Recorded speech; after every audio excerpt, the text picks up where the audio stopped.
Okay, we're going to try to get through this last part. We were talking about the Babylonians coming down, and they were prophesying. Jeremiah told them, you just need to accept this, because this is from God, and it's going to last 70 years. Side point. There's a time in Jesus' ministry, and he says, we talk about forgiveness, and people throw the word forgiveness around, and they don't understand any kind of context. And if you told me I needed to forgive somebody, I would say, do I need to forgive every single time, or God won't forgive me? Because that's in Scripture. Do I need to forgive 7 times? I told you that in Luke 17. That's what Jesus told the disciples.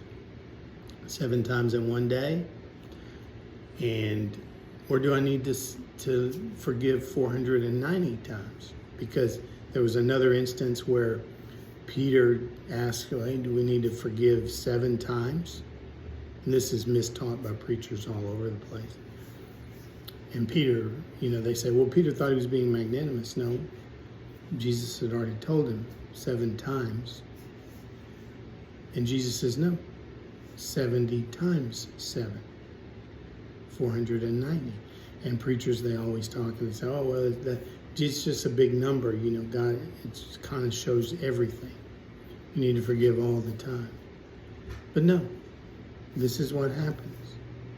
They were familiar with 70 times 7 because the house of Judah had been in the land, in the promised land, for 490 years at this time of Jeremiah, when this is about to happen. And they'd been in the land for 490 years. And every 7th year, they were supposed to let the land lay fallow. But they didn't. So God forgave them 490 times. And then he exacted the penalty. And the penalty was 70 years. They needed the land to lay fallow. They owed the land 70 years. So they were out of the land for 70 years. That's what Jesus is referencing in the 490, 70 times 7. You see how people get off on these things and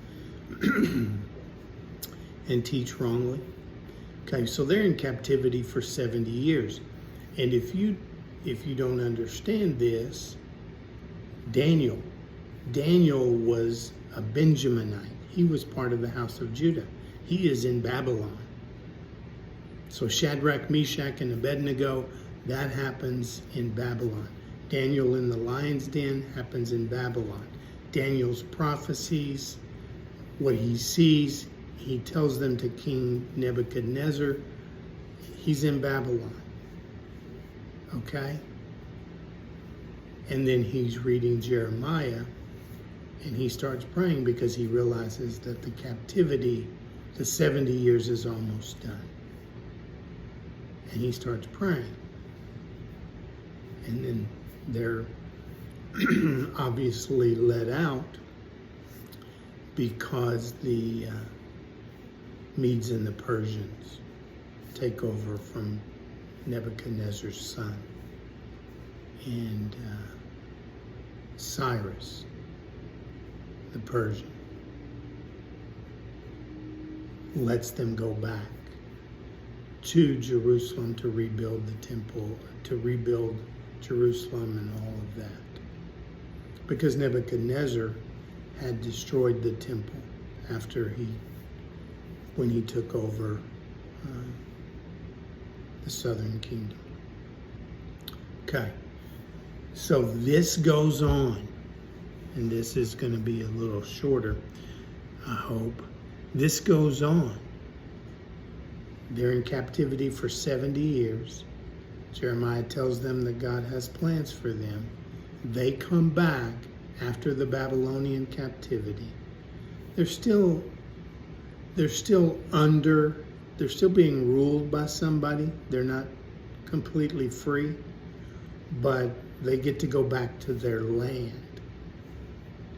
And they are there in that land. The house of Judah is in that land until Jesus Christ is born. And we'll finish this off this way. They are there. Jesus is the Lion of the tribe of Judah. Okay? Up to this point, God has not divorced Judah, even though they have been equally as wicked, or almost equally as wicked as the house of Israel. And there are many stories I can tell you about both of these nations, but the house of Judah is still there.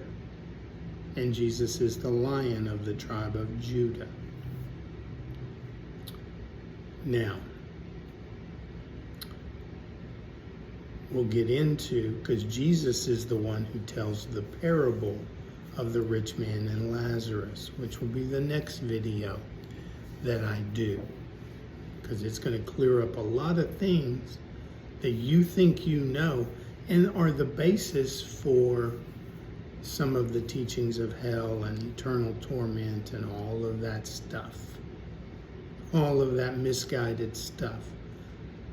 If you really understand the rich man and Lazarus, that will go away. But anyway, they're there. They reject the king, as I've said in other videos. They reject Jesus Christ. And so at the end of they're given 40 years of grace.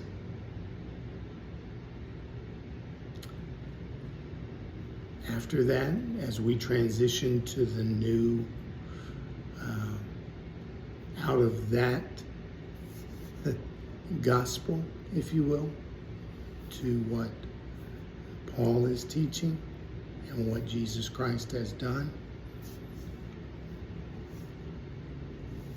And they are given their bill of divorcement and sent out of the house in 70 AD when the Romans come, and because at that time they'd been being ruled over by the Romans. But they had a little bit of an uprising, and the Romans destroy Jerusalem and the Second Temple.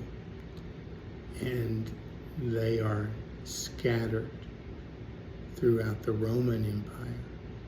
The house of Judah is. So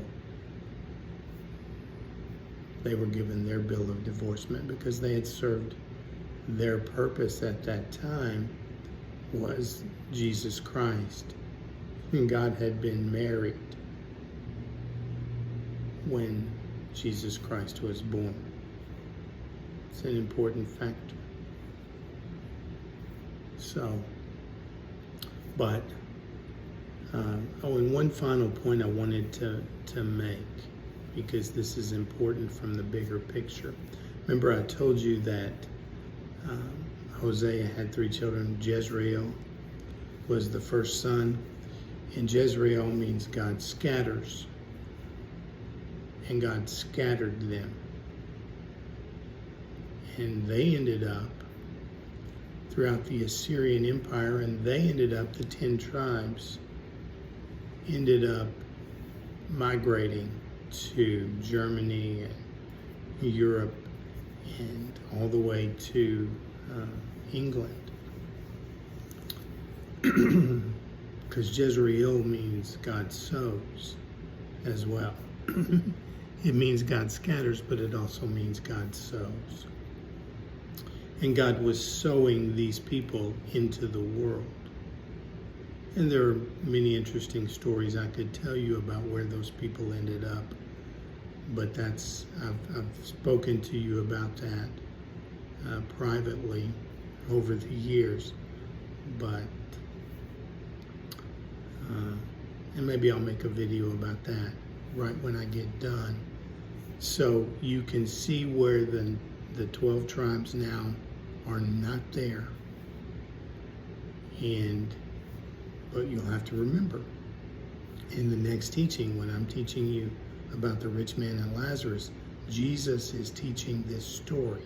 So what happens to them with the Romans in 70 AD has not happened yet when I teach you the rich man and Lazarus. That's a precursor, right? Because when Jesus is teaching that rich man and Lazarus parable, guess what? I'll show you who the identity of the rich man is. Clearly show you who the identity of the rich man is. And then you'll understand what Jesus is saying and who he's saying it to. And all of that, this is what's happening to people right now. They're in this place of torment, blah, blah, blah, blah, blah. You'll understand that's all nonsense. So, but again, if you don't get it right, you don't get it right. Okay, well, that was quicker than I wanted and longer than I wanted, but you should understand the 12 tribes and what ended up happening to them. And you can understand some of the Old Testament better because you understand Jonah was written to the house of Israel. Hosea was written to the house of Israel. Jeremiah was a prophet to the house of Judah. They're not to everybody. They're to their particular group. We can learn a lot of things from them, but they're not to everybody. I love you all.